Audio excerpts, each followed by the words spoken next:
స్వామివారు వివాహానికి అర్హత కావాలి అంటే ఉపనయనం చేసుకొని ఉండాలి.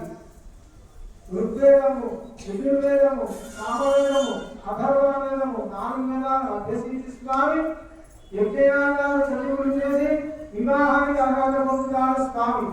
ఉపనయనం కానిదే వివాహం చేయడము నిషిద్ధము అని శాస్త్రం చెప్పి ఉన్నది. కాబట్టి ఆ యజ్ఞోపవీతం పరమం పవిత్రం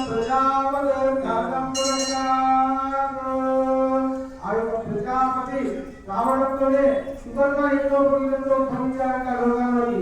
కాబట్టి ఆ వేదాన్ని అధ్యయనం చేయాలి అంటే మనం ఉపనయనం చేసుకొని ఉండాలి.